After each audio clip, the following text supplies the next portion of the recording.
Hello and welcome to the Tech Guys Midnight Court here in the palatial The Tech Guy den with the pictures of my children at a very young age behind me. I'm delighted to spend what's probably going to be about an hour, maybe a little more, maybe a little less, with some talk, with some thoughts, with some all-around discussion about various interesting issues here at the Tech Guys Midnight Court. I do want to remind you that next week my quarantine ends, presuming that we don't end up feverish and showing symptoms. So the Sunday edition, or I should say Monday edition of the Tech Guys Midnight Court will be starting at its normal time of 12:35 a.m. on Monday because I get out of work at midnight on Sunday. So I have to drive home from Devon's and get everything set up, and then we can start the podcast. Also, our Friday show will remain at 12:15 a.m. Eastern Standard Time. I know this week I was a little late because I had stayed up late. I was in a Dynasty Baseball tournament, won it, midnight tournament, and we're over here. So I just overslept. Nothing else I could do about it. But either way, delighted to be here, delighted to have people watching, and delighted to spend some time thoughts and talk about various issues. Let's jump right into issue number one. And before we get into issue number one, I should say, if you want to find more, if you like what you see, share it with friends, send it out there. I need about 250 more subscribers before I can monetize the channel. Again, you find me at DaTechGuyblog.com, DaTechGuyblog.com, the Tech Guys channel on YouTube, where you're seeing me now, the Tech Guy blog on Twitter, and so forth. Topic number one, the Democrats' coronavirus problem. Now, longtime viewers of the podcast will remember that I did a piece a while back called Brer Trump, Brer Donkey, Brer Honey-Toad Bill, and the coronavirus briar patch, where I thought that the Democrats were suckering themselves. Trump, oh, please don't throw me in the coronavirus briar patch. But the Democrats were convinced that the coronavirus was going to destroy him because of the economy, because of all the problems the coronavirus would bring. So Brer Trump let them throw him in the coronavirus briar patch, even though he had been preparing for months on how to deal with this problem. Well, I had a bit of a discussion, and I'm going to get to the evidence in pieces a little later, but I had to laugh because yesterday I was on Twitter in between playing my games. I'm always on Twitter. Anyone who's in my baseball leagues online knows that I'm on Twitter trying to find membership. We actually filled up one of our two leagues. We're still one team short on the other, although we have a potential person taking it. And CNN had tweeted out something concerning the election and saying how basically the president's performance on the coronavirus was going to make the difference one way or the other. And I laughed about it, and I said, well, of course, that's the reason why CNN and the other places have stopped carrying the briefings, because the briefings make the president look good and help him in terms of re-election. And I had a couple of people very, very upset at the suggestion, especially a fellow from Ireland who was telling me, no, Trump is stupid. Trump is this, Trump is that.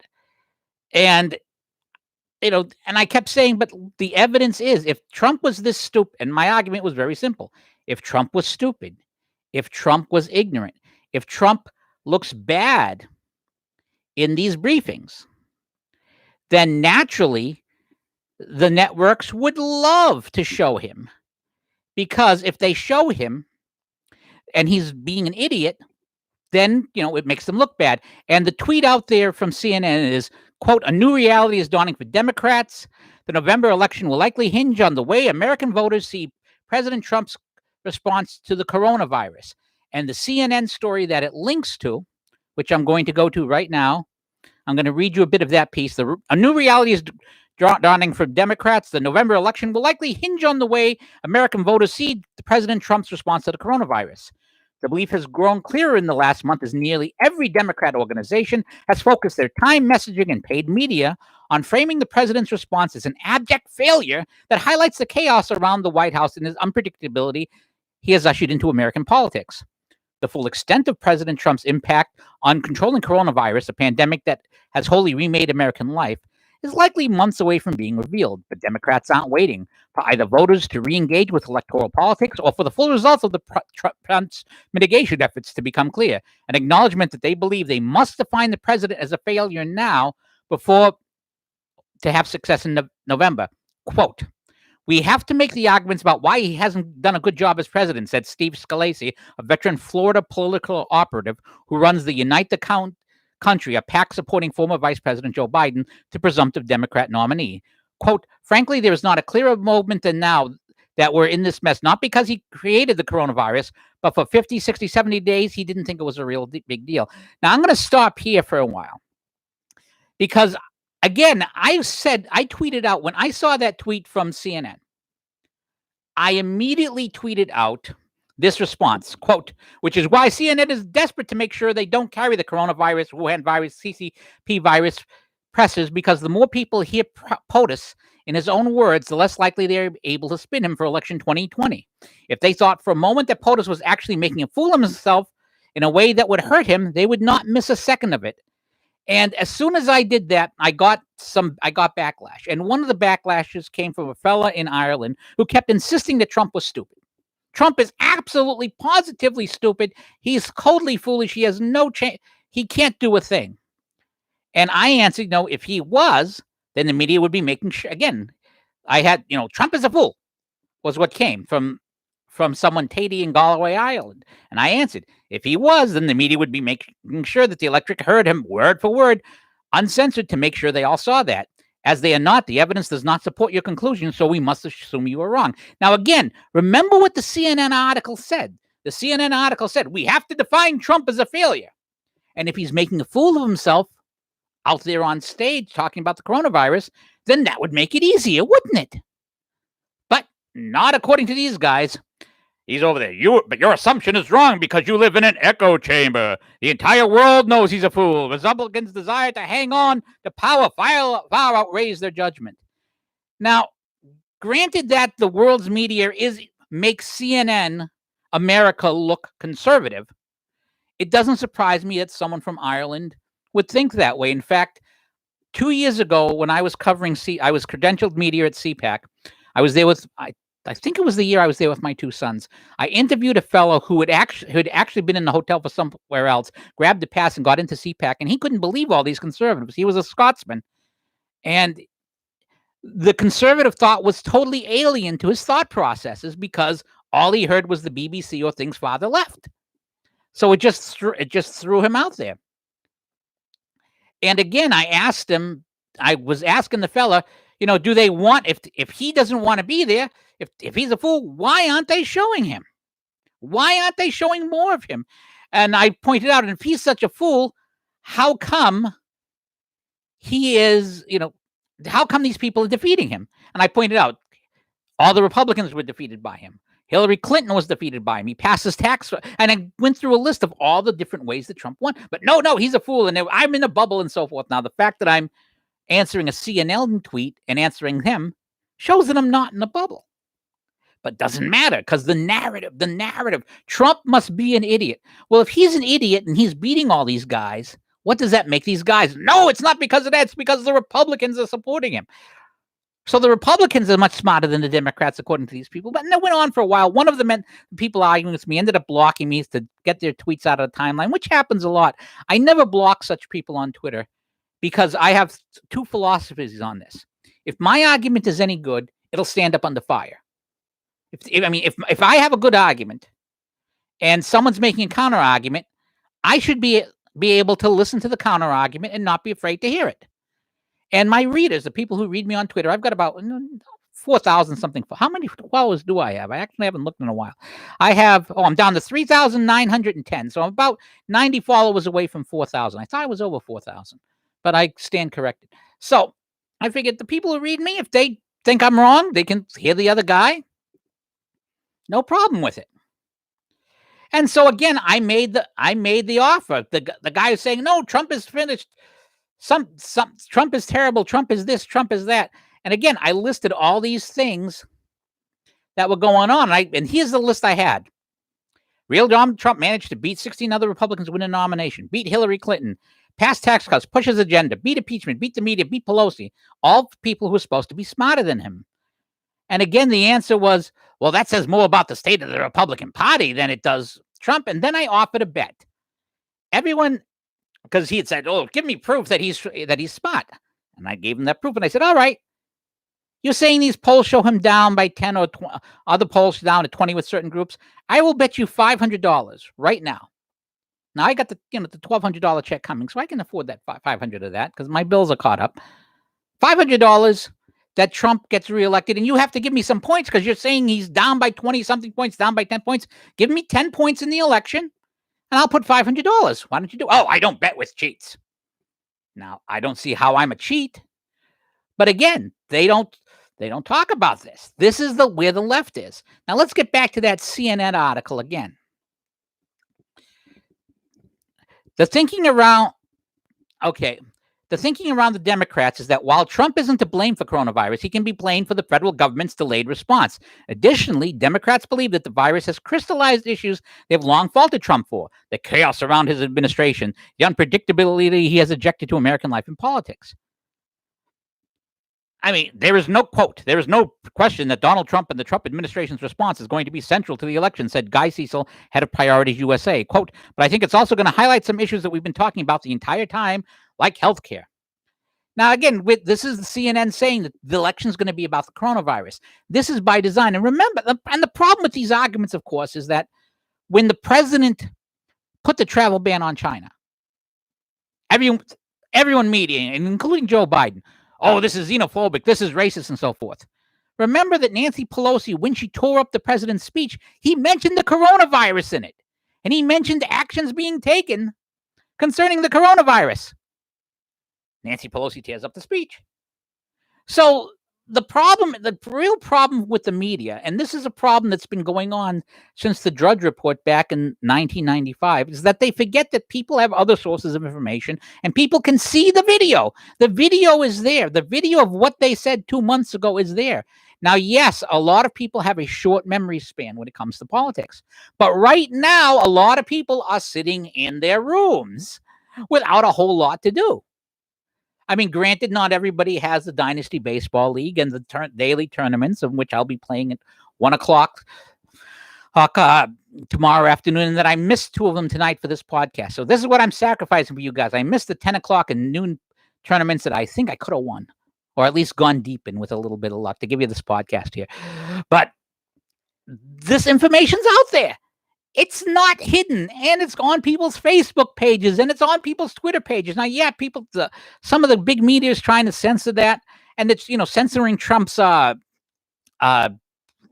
broadcasts every day. But the stuff is out there, and there's enough people who are seeing it that it makes spinning it else differently very, very difficult. And the more difficult that is, the harder it is for Joe Biden. The harder it is for Democrats.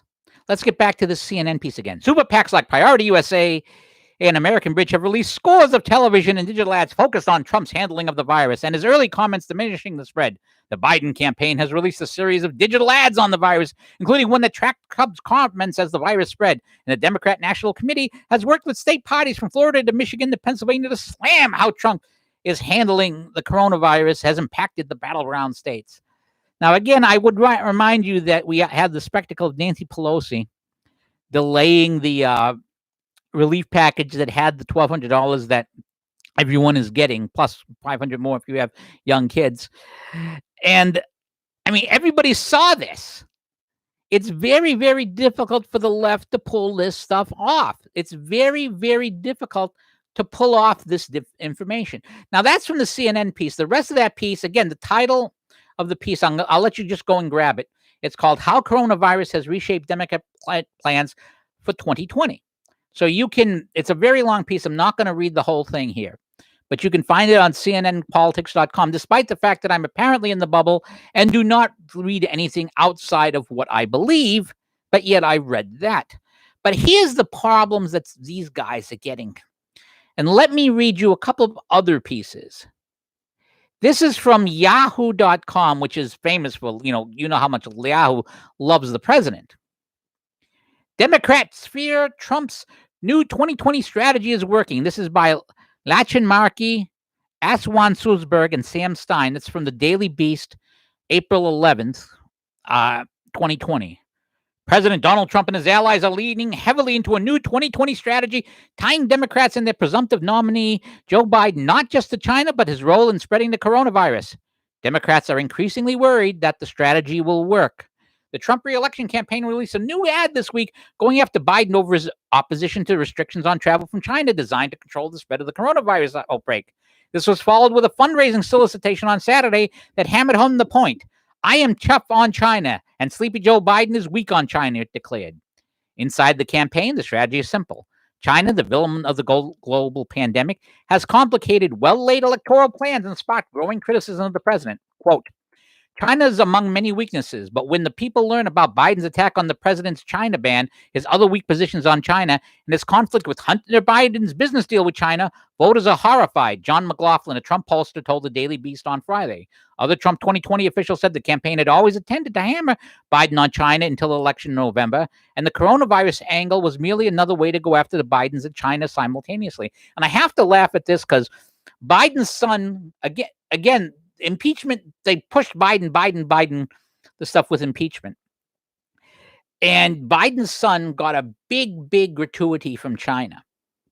Meanwhile, the Democrats are trying to say that Trump has stock in one of the company that makes what's the thing pronounced, Valerie? Say again? Hydroxychloroquine. That's my wife who can pronounce these things because she's a nurse. Plaquenil, as he puts it. But the point is, Trump has $99 worth of stock. So if it quadruples, he might make $300 if he's lucky. I'm sure that's going to motivate him versus Hunter Biden's $100,000 or so from China, which is a really fun thing. But let's get back to this article. In one sense, it's simply an extension of Team Trump's month-long strategy to tie Biden to a country increasingly viewed with suspicion by American voters. The campaign and the Republican National Committee have been hammering Biden for months over his son's dealings with China, but the outbreak of the novel coronavirus, which originated in the Chinese city of Wuhan, has made the country a far more potent political villain. And the massive disruptions in daily life caused by the virus virtually guarantee that China will remain in the headlines and on the mind of American voters for months as Election Day approaches.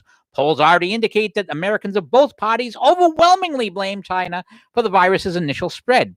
For a Trump campaign, that's a potential political goldmine. Quote, China was an effective wedge issue for Trump in 2016, said one Republican strategist close to the campaign. Now that it's on the top of everyone's mind and Biden has a long record of being weak on China, just imagine how much more effective it will be in 2020.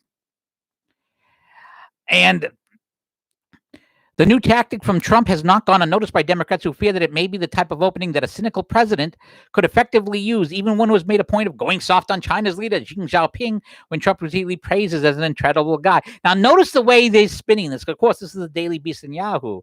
He's a cynical president. It's going to be used by a cynical president. The fact that these things are true, who cares if these things happen to be true? But he's a cynical president. They're going to be used by him. How terrible. It is very, very funny. Now, I'm going to jump from that story, and I want to, again, remind you the title of it if you want to find it yourself. The title of the piece that I just was reading you from is called Democrats Fear Trump's New 2020 Strategy is Working. It's from the Daily Beast. It's at Yahoo News, and it's probably also at thedailybeast.com. So you'll be able to find that there. I may jump back to it as I'm talking over here, but I wanted you to know where you could find it. Now, I want to give you a little bit from a piece from Red State. This is by Elizabeth Vaughn. It went up on the 11th, Saturday at 9:30 p.m. Unapologetic anti-Trumper amazes colleagues, says, quote, I don't see how he gets beat. If one didn't know that Chris Wallace was a Fox News anchor, one might think they had turned into MSNBC instead. Over the last few years, he's made no secret of his disapproval of President Trump. When the conversation turns to Trump, the, quote, fair and balanced flies out the window, and an undisguised look of skepticism crosses his face. On Friday, Wallace appeared on Fox's American Newsroom. He said he sees the general election as a referendum on how well voters think Trump has handled the crisis. He went so far as to say people will understand that Trump did not create the crisis. Wow. Wallace noted that in all our Fox polls for months, Biden had an 8 to 9 point lead, and now that's gone. It's dead even. And now they quote from a piece at The Hill, that famous pro-Trump place. Okay, this is playing a background thing. Let me kill that. I hate places that have automatic videos going on. Pain in the neck. And it links then to a piece, and I'm going to go to the original so you can read the original. It's at thehill.com. Chris Wallace, quote, if Trump is seen as handling health economic crisis well, quote, I don't see how he gets beat. That's by Joe Conica. Quote, Fox News Sunday host Chris Wallace said the race between President Trump and presumptive Democrat nominee Joe Biden will ultimately be a referendum on the way Trump has handled the coronavirus outbreak. The answer added that if Trump is seen as handling it well, he doesn't see how he gets beat, unquote. Now, that's rather significant. And here's a piece from a little later in the article. Quote, it seems to me as this virus goes on that instead of being a choice between the president and Joe Biden, as a lot of elections are, I think the election is going to end up being a referendum on President Trump and his handling of the coronavirus. As we get into September and October after Labor Day, I think people are going to make a judgment, and they'll understand the president didn't create the virus, so I think they're going to be fair-minded about it. The Wallace added before asking, do you think they handled the crisis well? Do they think that he handled the economic crisis well? If they do, I don't see how he gets beat. If they don't, I don't see how he could win. Now, that's a fair statement. The president this is probably one of the greatest crises that a president had to deal with since the economic crash in 2008 or 9/11. And it's very fair that the president gets judged on this. Now, there are some things, of course, that you couldn't anticipate, some things you could have anticipated, but it is completely fair that the president will be judged on this, on how he does. Because this is what, for crises like this, that's what a president's for. That's what a leader is for. But this is Trump's wheelhouse. Now, I'm going to jump to one other article concerning this, because again, we're all talking about that it's all going to be based on how does he handle the virus. How President Trump handles the virus is going to be the deciding factor as to whether or not he gets reelected. Now, this is a piece from Business and Politics from BizPac Review. The lessons of history strongly suggest that the presumptive Democratic president nominee, Joe Biden, faces almost guaranteed defeat in election 2020. Quote, once you've been on the national scene for more than a decade, your odds of winning the presidency are really long. Son Treadle, a, quote, premier political numbers cruncher known for his expertise in analyzing American elections, said recently in remarks to the Washington Free Beacon. It doesn't help that Biden's a 40-year political veteran who's already failed twice at capturing a coveted seat at America's helm. The second or third time runner is part of a broader trend that people who have been in elected office for a long time don't do well. And that's something that's been consistent going back to the 1920s. They include a Jason Miller tweet. Joe Biden was a terrible candidate in 1988. He was a terrible candidate in 2008. He's a terrible candidate in 2020. Now, my thought here is but of course, Team Trump tweets out, Biden, wrong on foreign policy for 40 years, and lists a bunch of things he says they were wrong on. Wrong on Iraq, wrong on Syria red line, wrong on Russian reset, wrong on bin Laden raid, wrong on Iran nuclear deal. And this is a big problem for Joe Biden. Now, I actually think that one of the reasons why Biden might be there is he might be a sacrificial lamb. In fact, we've already heard Governor Cuomo, and there's been a lot of talk of, we want Governor Cuomo on this ticket, saying he's not interested this year. And that's very smart, because New York was hit hardest. He's going to be judged on that. And even before this happened, Trump was looking pretty good as a candidate. So much better to wait 4 years, wait for memory to go away on this, and then go after this. So now we've already talked about the Democrats admitting, okay, it's all going to be about coronavirus. Trump is going to be judged on coronavirus. Biden's hard to reelect. And Chris Wallace, a known anti-Trumper, saying the president's going to be judged on his handling of the virus. Now, here's the key piece. This is from the Washington Examiner by Paul Bedard on Saturday. 66-point partisan divide on Trump, but near unity on antivirus tactics.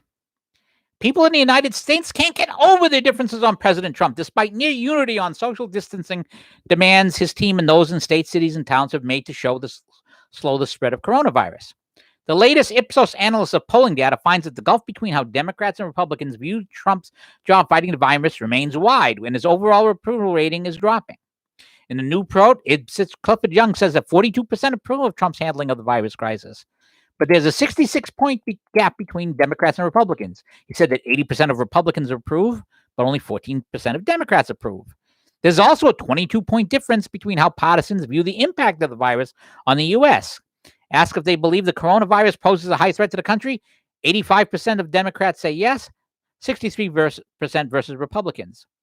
But on the tactics governments are using to cut the spread of virus, partisans largely agree. On social distancing, the gap is only 8 points. On skipping large gatherings, the gap is 1 point. Quote, differences on social distancing and other health-related measures are not as large as what we typically see in political issues. Measures to protect our good health collectively blur our own tribal affiliations. In other words, we've been seeing Trump's approval ratings in the 40s forever. Trump is constantly being underpolled. He was underpolled in 2016. He's constantly underpolled. But as I've said on this podcast, reality is conservative. Reality is conservative, which is why California is now banning multi-use bags after they had banned single-use bags, because now it's again G.K. Chesterton's thing about the fence. Show me why the fence was put up, and I'll let you take it down. People are finally realizing that all this silly stuff doesn't matter. You have to do what actually keeps you alive. So if people are agreeing on the tactics that are being used, then even though hyper-partisans who are never going to like Trump are not going to vote for him, there's a good chunk of people who will never vote for him. If people think he's doing the right thing in the right way, he's going to win. And I think he's going to win big. And I think that because his style of leadership, a crisis like this is made for a style of leadership. And because of that, the president has a huge advantage. So there's the path from, all right, the election is going to be about the virus. If it's about the virus, and Trump does well, Trump's going to win. Oh, people agree about the tactics that are being used. That tells me that this is going to go. Not as much as people being unwilling to bet. And I've been putting out bets offering, I'll bet you $100, I'll bet you $500. Nobody on the left will take me on those bets. No one wants to touch them. And they don't want to touch it because they don't want to lose their money. I don't blame them for not taking that bet. I wouldn't take that bet either, because I wouldn't be stupid enough to believe these polls. Because remember, in fairness, 90% of Twitter is just BS. Twitter is not real life. You should act accordingly. And most of Twitter is just partisans pushing. Or as Glenn Reynolds once put it, Twitter is a reverse iceberg. 90% of Twitter represents only 10% of the public. And anyone who makes decisions based on what's said on Twitter is a fool. If you make a business decision or anything based on what's said on Twitter, you're an idiot. Don't do that. It's very foolish. Foolish thing to do. Not something worthwhile. Well, now let's go. And that's the thing about the election. Now, again, I could be wrong. The president might do something very foolish, or the virus or his tactics might fail. Something could happen. Joe Biden's brain might suddenly clear up. Who knows? It's very difficult to predict the future. But I don't see anybody willing to take my bets that I keep offering concerning the president's reelection. And if someone wants to take it someday, I'd be delighted. But until they decide to, I'm going to assume that this is going to go a particular way. All right, now we're going to go to topic 2, and I'm going to save the religious topic for last. I know I listed it second, but I'm going to save it for last. And topic number 2 then is going to be to open the economy or not. And this is a tough call, and I'm not going to be referring to any articles. I've been reading a lot of articles, which is why I've been staring a particular way. And it's really a judgment call. It's a question of, have we gotten over the hump of people getting infected or not? Like, in fact, I'm in quarantine right now. I'm in day, 8, 9. This is day 11 of my quarantine. On Friday, if I am not maxing out on temperature, if my wife is not maxing out on temperature, I actually have to keep 6 feet away from my wife as well because she's been exposed to the virus, then I'm probably safe. For like all we know, we might even already have the antibodies. Who knows? And I'm overweight, so I'm at some risk. So the real question is, have we gotten far enough over the hump? Because the numbers lag the realities. The reality is what really matters. Is it safe for people to go out? Now, Kurt Schlichter, who is a great commentator and a friend of mine, has stated bluntly that it's going to be different from different places. And that's really right. Different places are going to have different situations. Rural places are going to have a different situation. Urban places are going to have a different situation. Now, I'm going to pause just for a moment because I want to mention something on Twitter to try and draw a few extra eyeballs, because that's what we do. So I'm going to put down the mic, and I'll speak a little louder because the mic's on the floor at the moment, because I want to get something out on Twitter concerning the coronavirus. Let's see, go back to user here. And I know I only have so many hands. I can't have this auto tweet.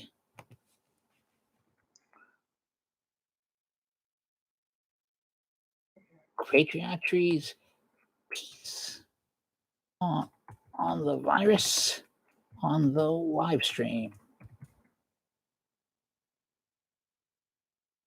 So let me go back to the piece I want to quote, which is right over here. I said I wasn't going to quote much. I'm incorrect. I forgot about this piece. I do want to mention it because it's a pretty good piece.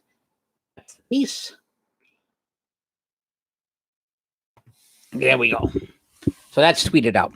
Now, I'm going to quote this piece from the other McCain, at the othermccain.com, which says, COVID-19, the Democrat disease. Part of the developing liberal media narrative about COVID-19 pandemic is that, quote, Black people are disproportionately impacted by the disease. The usual explanation for this is that Black people have more underlying conditions, heart disease, type 2 diabetes, etc., that so often make the difference between having a mild case of coronavirus and having a serious case that might kill you.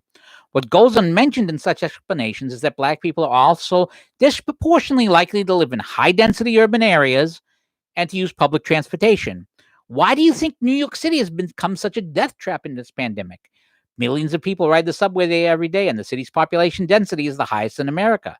Because urban life is also correlated with voting Democrat, the Chinese virus has a partisan bias. Republican voters tend to live in suburbs, small towns, and rural areas, regions where the COVID-19 infection rate is lower. A stay-at-home order will help reduce the spread of the contagious disease far more effectively if you live in a single-family home than if you live in a crowded apartment complex. And I'm going to have something to say about crowded apartment complexes at the end of the podcast, because there's a story that's not on my list of things that I want to bring up that's very interesting. So the residential patterns of Democrats are part of the risk patterns that have political consequences. Consider the state of Maryland. The state has long been deep blue, with 2 Democrat senators, 7 of 8 House districts controlled by Democrats, quote, one of the most gerrymandered states in the country, and Democrats dominating the state legislature by a 2-to-1 margin. Boy, they have nothing on Massachusetts, like 5-to-1 here. Nevertheless, in 2014, Maryland elected Republican Larry Hogan as governor and has been so successful that in 2018, a terrible midterm year for the GOP, he was reelected by a 12-point margin over former NAACP President Ben Jealous.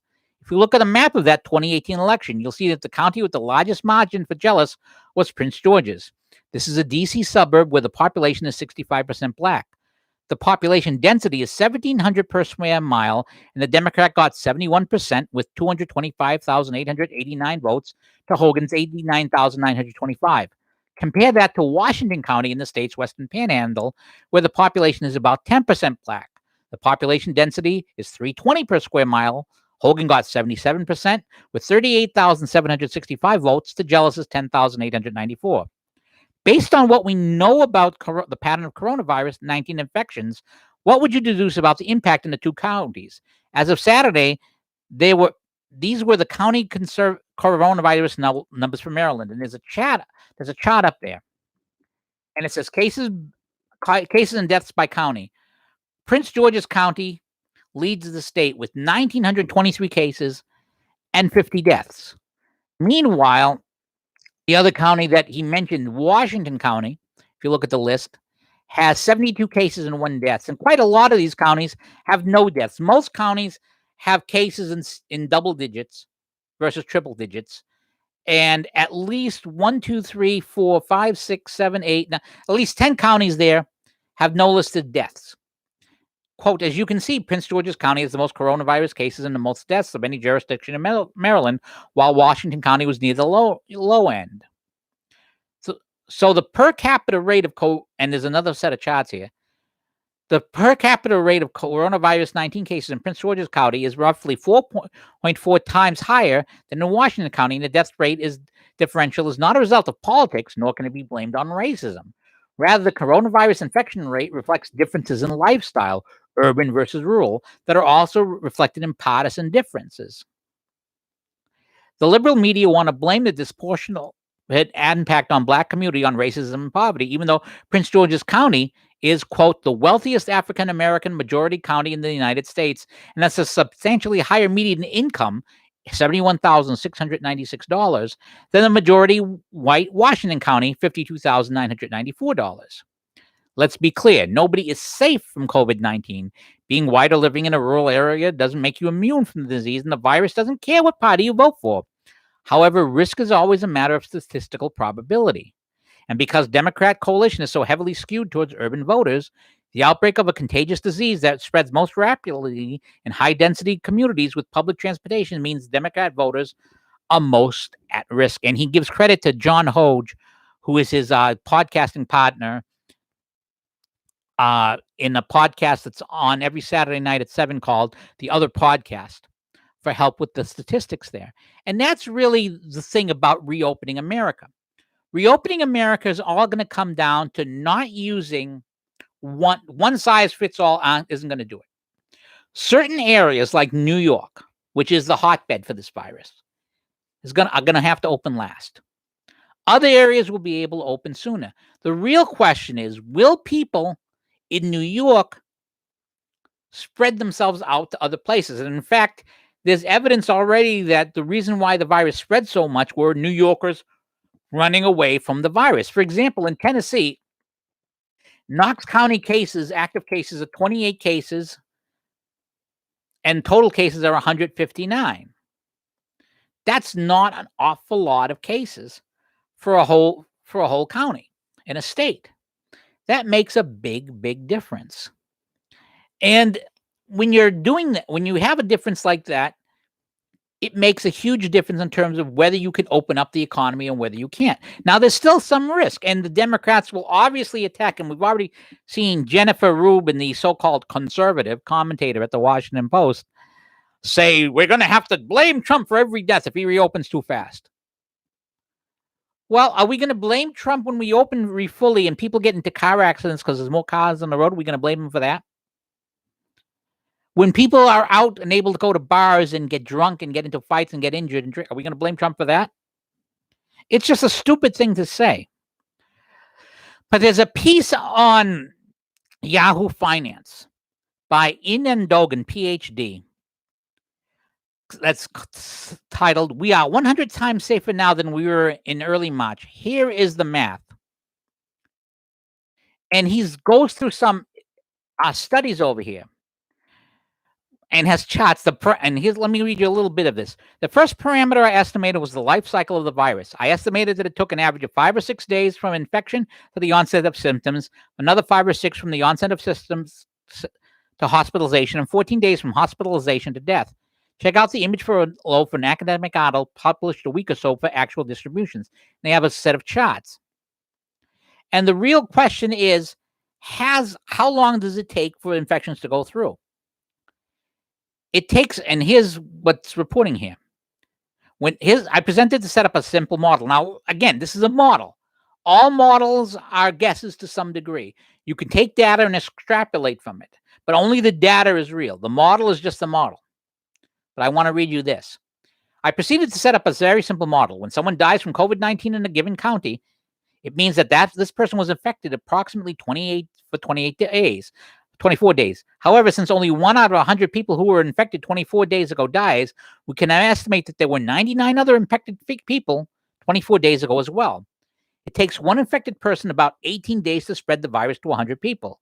This implies that when a county reports its first COVID-19 death, the virus has been spreading within that county for about 6 weeks.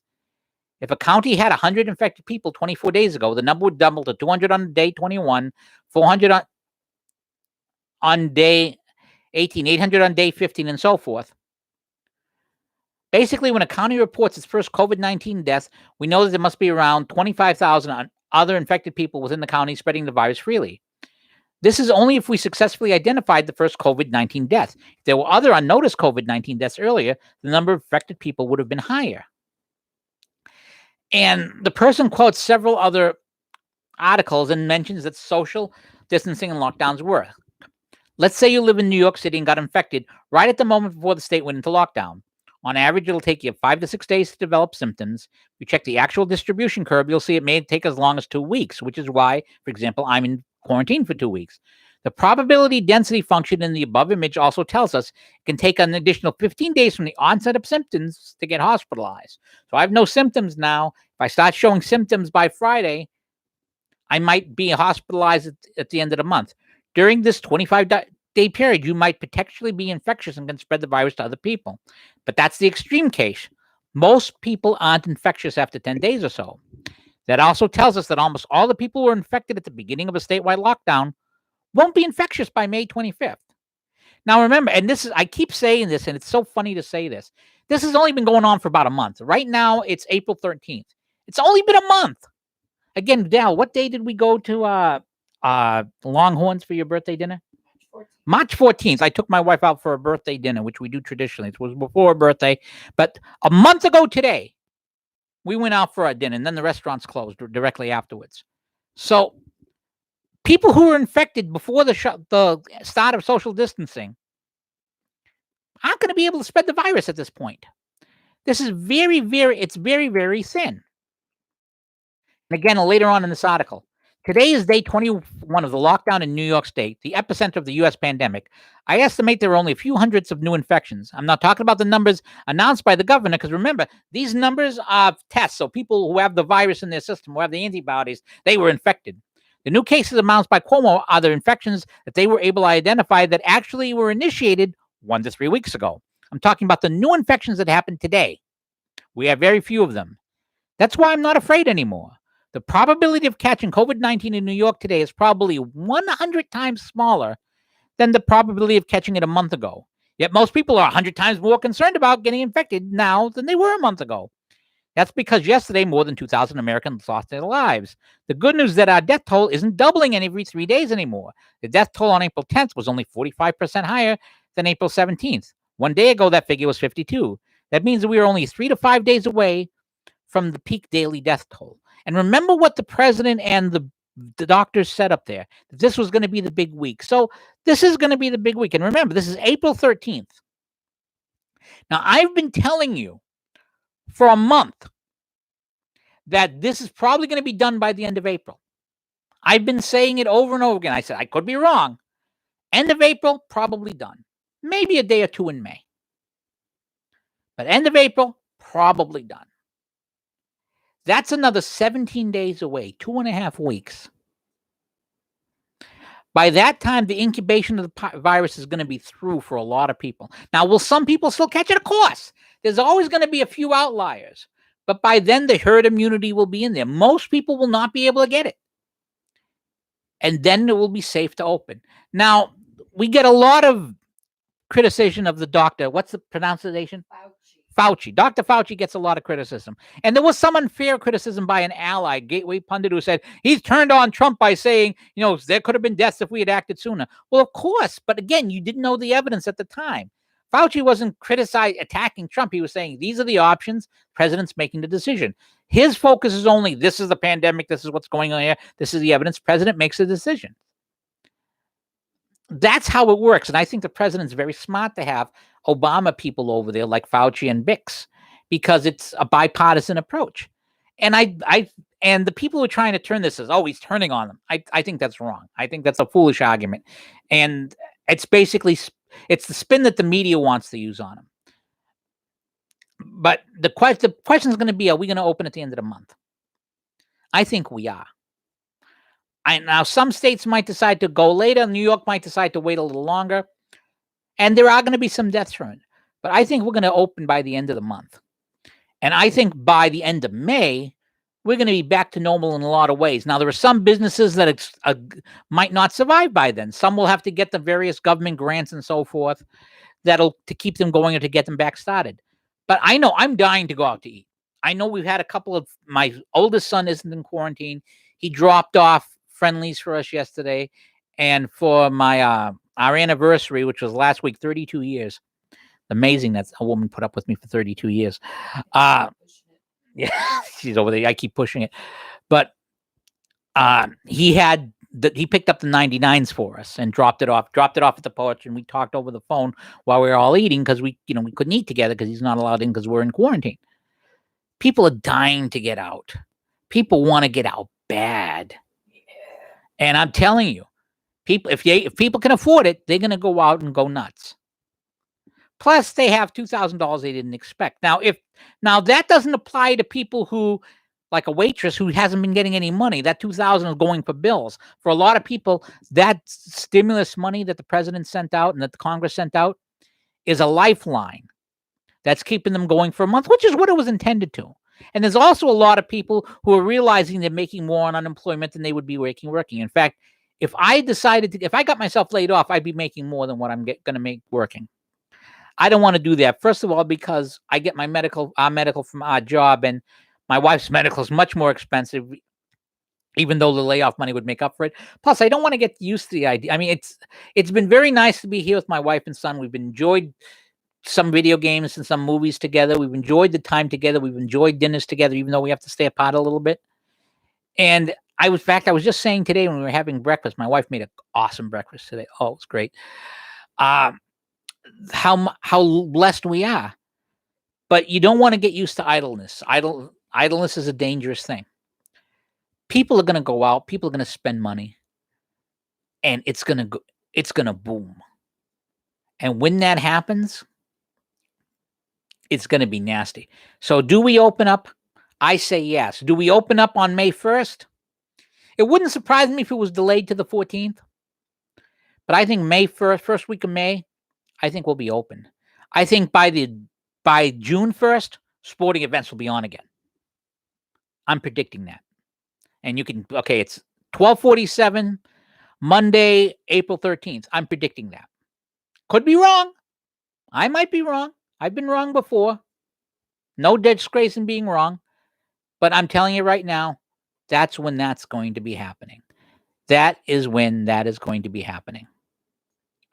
So that's my thought on whether or not to open. There is a risk. And of course, you got to watch out for risks like that. But you got to be willing to take those risks on occasion.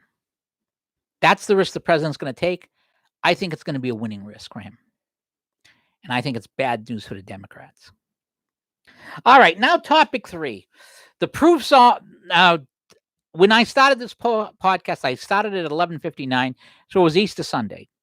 And there was a great little piece at Hill Faith about proofs for the resurrection. And I was very impressed by it. And I want to read it to you, but I also want to give you something else that I had from an old piece I wrote. Oh, God, how long ago was that? I have an old piece from 2009 to give you how long I've been doing this. This is from a Hill Faith blog. He has risen 8 reasons to believe. Oh, Mary Magdalene and the other Mary found an empty tomb, an empty open grave this morning. They saw no Roman gods, but they claim they saw Jesus alive. Do you believe them? Here are 8 solid reasons why you should indeed believe. And I hate to admit it, I did not think of the first one myself, and I should have thought of this myself. First one, the first witness to the empty tomb and the living Jesus were women. It's a sad reality, but in those days, women only counted as half a reliable witness as men. So the fact that all 4 of the Gospels present women as the first witnesses of the risen Jesus is a strong indicator. Matthew, Mark, Luke, and John reported the facts, not what they thought was the most credible claims. Because remember, the Gospels were written all in the 1st century AD. And the Gospels were written for Christians and for people they were going to convert. So You want to make the best case. Remember, this is the first, you got to think of a first century mind. Women considered only half a reliable witness as men. Your first eyewitnesses are women. Wouldn't you lead with someone else if you were trying to convince people falsely? Number 2, embarrassing details do not a pervasive case make. Not only was the fact that women were presented as the first witnesses, but the Gospels leave no doubt as to other details that presented the disciples in an unflattering way, including Peter's 3 denials, the cowardice of the other disciples in the garden when Jesus was arrested, and their cowering in fear in the hours after the crucifixion and burial. Number 3, so many witnesses. It's tough to establish what happened when, if there are few or any witnesses to an event. Not a problem with the resurrection. In addition to the women who found the empty tomb, there were the Roman guards at the tomb, the remaining 11 disciples, the 2 on the road to Emmaus, and the more than 500 people, and then Paul on the road to Damascus. That's a lot of witnesses. Number 4, and this is the one I've always gone strong with, the transformation of the disciples. Look at how these men were transferred from cowards in the case of the 11 disciples and murderers in the case of Paul. They all became preachers of the gospel, proclaiming that Jesus was alive, the way, the truth, and the life. All but one of them died violent deaths. People may die for what they believe to be true, but nobody does for what they know is a lie. It would have been very easy for them, by the way. This is not in the piece, but think about it. Roman reward, Jewish rewards. They would have been rewarded for this and elevated for this. They didn't, and they died instead. Number 5, documentary evidence. Luke was not a direct witness, but he appears to have talked to multiple other witnesses who were. And the New Testament manuscripts available to us today were all written much closer to the dates of their original than to all other classics of ancient literature, such as Plato and Homer. And there's a nice video from the 360 Institute called Is the New Testament Reliable that I highly recommend. I'm going to talk a little bit about that. I've got some books next to me that I'm going to use to show you. Number 6, who's got the body? Note that the believers almost immediately began proclaiming that Jesus was resurrected. They never relented, even in the face of death. But know what the enemies of Jesus did not do. If the resurrection claim was alive, his enemies would have said something. But there's no record that they did. And if they had taken his dead body to prevent the disciples from stealing it, and then falsely claiming the resurrection, his enemies would have rolled out the rotting corpse down Main Street, Jerusalem. Scholar and philosopher Douglas Grotius is especially good on these points. Now think about this too. It's not easy to transport a dead body. And this is the 1st century. If the disciples don't have horses in a wagon, if they somehow got by the Roman guards and stole that body, they can only move it so far in 24 or 48 hours. And a dead body is heavy and bulky and does not move easily. Think about that for a second. Even in modern movies, when you see them moving bodies in gangster movies, it ain't easy. It's a pain in the neck. Imagine with no cars. Imagine with no wagon. Imagine with no donkey even. Imagine how you would do it. And not be seen doing it. That's not from the piece. That's just me. Number 7, have you ever tried to work a conspiracy? Conspiracy theories abound about the resurrection, but none of them have ever been remotely established as credible. Cold Case Christianity, Jane Warner Wallace explains the 5 elements that must be present for a successful conspiracy. Number 5 of which there is no pressure on the conspiracy's conspirators to change their stories. This was clearly not the case with the resurrection disciples. Plenty of pressure from the greatest power in that area. Number 8, even Jesus' enemies agreed there was no body. Think about it. Matthew tells us the Roman guards knew they would be punished severely for losing the body of Jesus. So he went to the Jewish authorities to protect them. They did, paying them to say the disciples stole the body, which was an indirect admission that they couldn't explain its absence. These 8 reasons are hardly the whole case for accepting that Jesus Christ was resurrected on the 3rd day. For additional information, check out Josh and Sean McDowell's classic presentation, More Than a Carpenter. And if that doesn't do it for you, keep reading Hail Faith. Now, I have a favorite argument, and I wrote about it way back in 2009, called Chapter 3 Christ. And it's called Chapter 3 Christ because of this book that I'm about to hold up to the camera. This book is called Caesar and Christ. It's the history of civilization. And it was written A History of Roman Civilization and Christianity from the Beginnings to AD 325. It's from the Story of Civilization, Part 3. I'm trying to find the year it was published here. It's a this was published in 1944. The Oddnets did 13 volumes or 11 volumes. They died in their 90s before they could complete it, and I just lost my page while I was doing that, which was a pain in the neck because it took me so long to find the page that I wanted. And it's an incredible, I mean, if you want to know history, this is some great history. The best history is all written before today because this was before it was politically correct. And I want to read you a little bit from this book because it's not only is it a great book, but it talks about a couple of things. This is page 553, Jesus, chapter 26. And the chapters are based on, chapter 26. Did Christ exist? Is the life story of the founder of Christianity the product of human sorrow, imagination, and hope, a myth comparable to the legends of Cornoa or Osiris, Adonais, Dionysus, and Mithras? Early in the 18th century, the circle of Bolingbroke, shocking even Voltaire, privately discussed the possibility that Jesus never lived. Volney pronounced the same doubt in the ruins of the empire in 1791. Napoleon, meeting the German Vance scholar in Weiland in 1808, asked him no petty question of politics and war, but he believed in the hierarchy of Christ. And what's funny about all of these things here is that the arguments started around the 1800s. One of the most far-reaching activities of the modern mind has been the higher criticism of the Bible, the mounting attack onto its authenticity and veracity, countered by heroic attempts to save the historical foundations of the Christian faith. The results may in time prove as revolutionary as Christianity itself. The first engagement of the 200-year war was fought in silence by Hermann Ramos, professor of Oriental languages, Hamburg, on his death in 1768.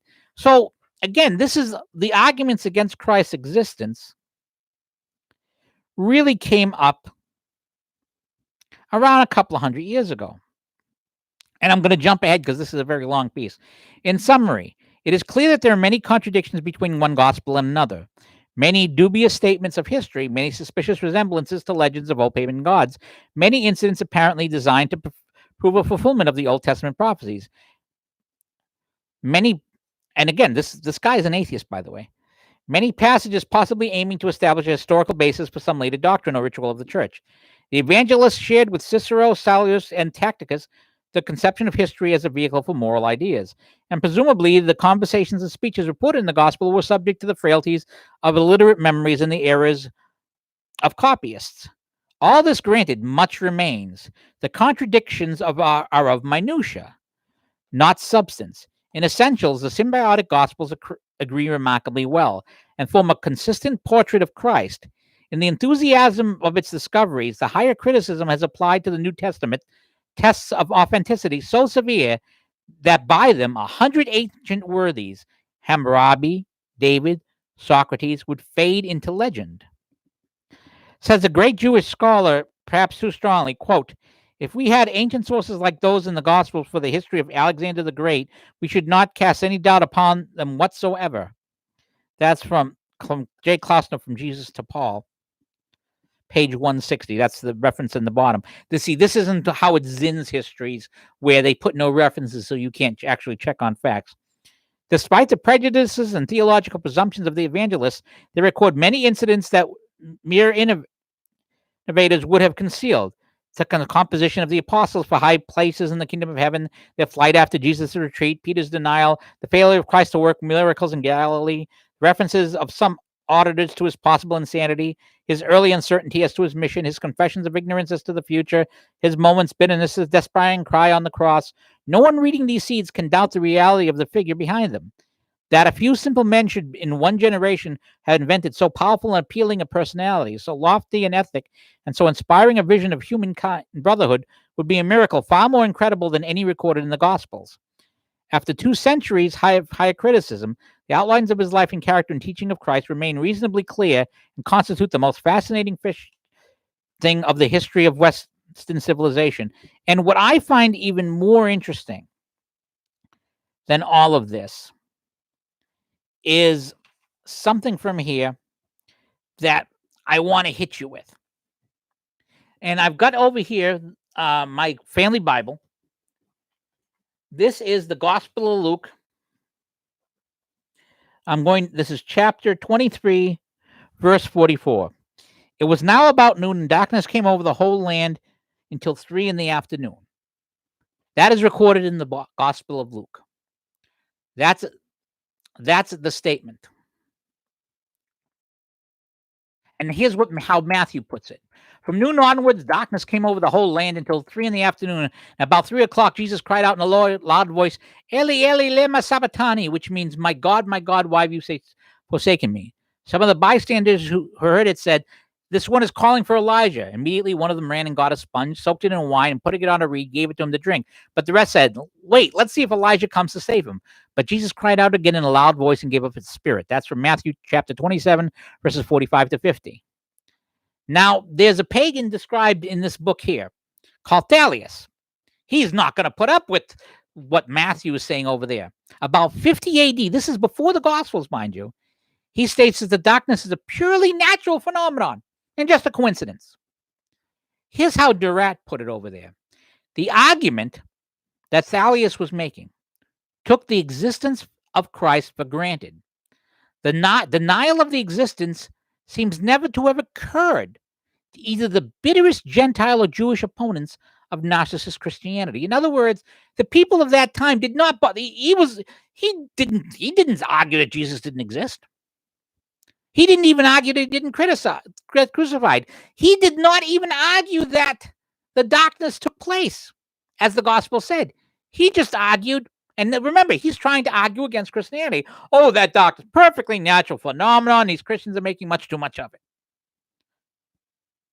2,000 years later, he unwittingly confirms the Gospels.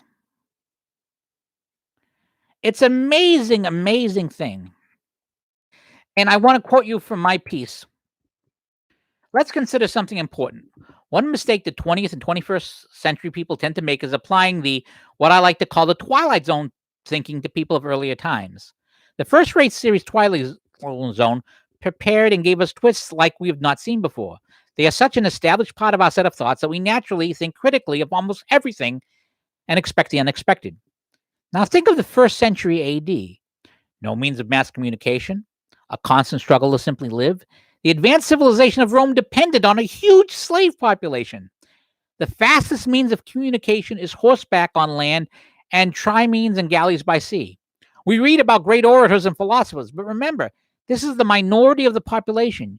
You are dealing with a group of people who are largely illiterate and living at a subsistence level. The idea that wealth, might, and power were a sign of the favor of the gods was not just dominant, but basic common sense at the time. Let's talk the Gospels themselves. The entire idea is backwards. Last shall be first, first shall be last. Fattest calf killed for the do-nothing son, the Son of God tortured and killed on a cross. Can someone explain to me how you're going to convince a 1st century person something so opposite of their basic common sense? Now, I'm going to use, and again,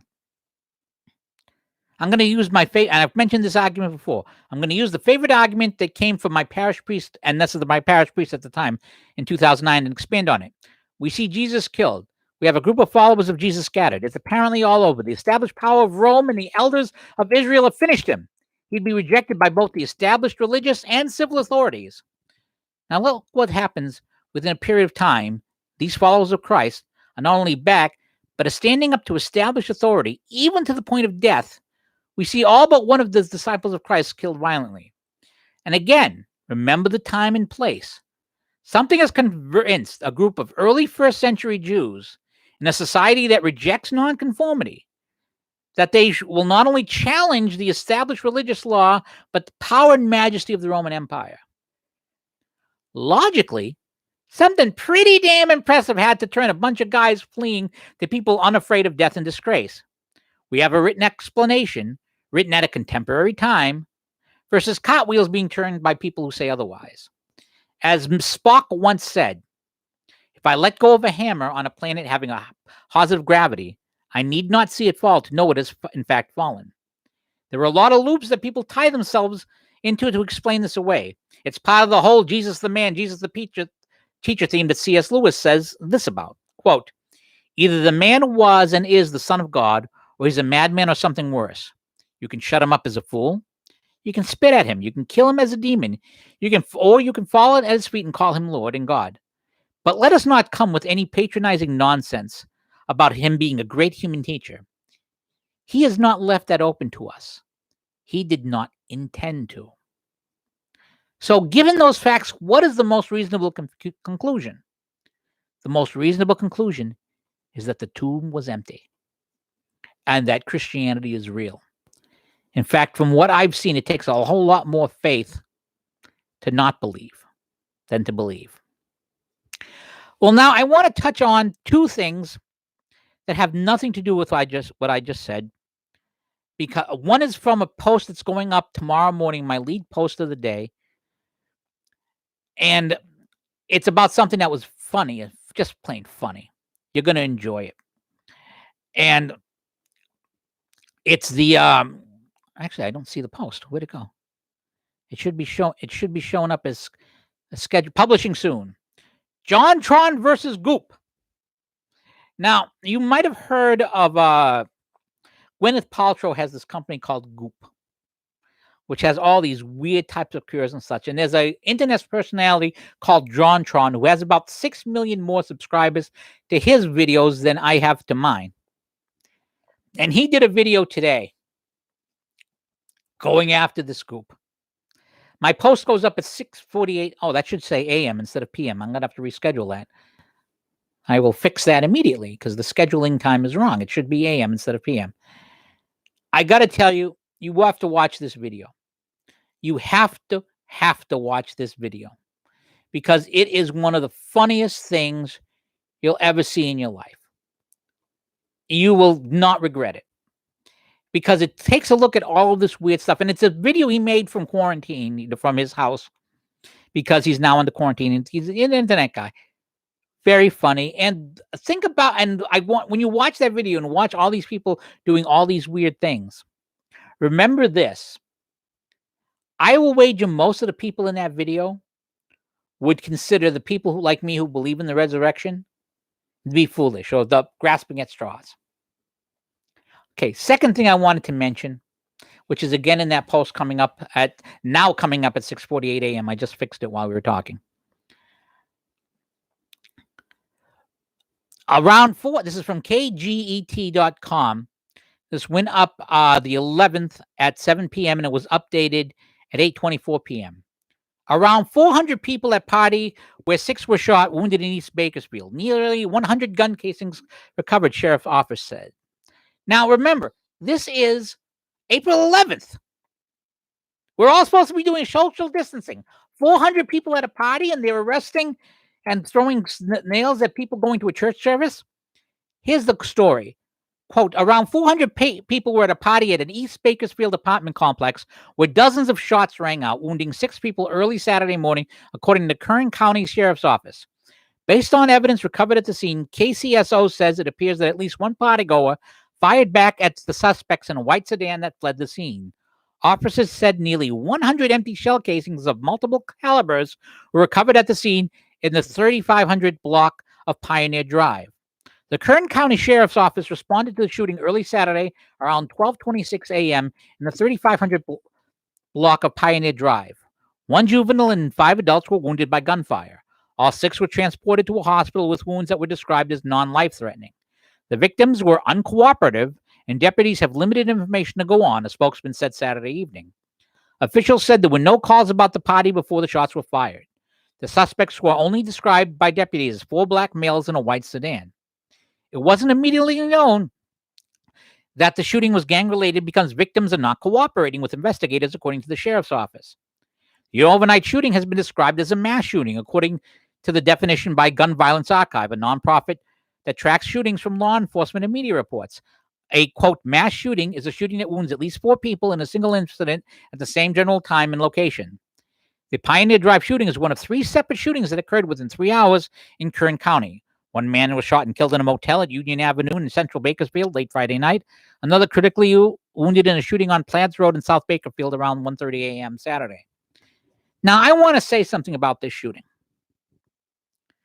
There was an awful lot of coverage of a bunch of people in Kentucky going to an Easter service where they all stayed in their cars, kept social distancing. People all over the country were outraged. Somebody even dumped nails at the entrances to the church to keep it. Deputies were taking license plates of people. And there were all kinds of people on Twitter saying, these people should be, I hope they all get COVID ID, blah, blah, blah, blah, blah. And we're going to make them quarantine. This was a party with 400 people.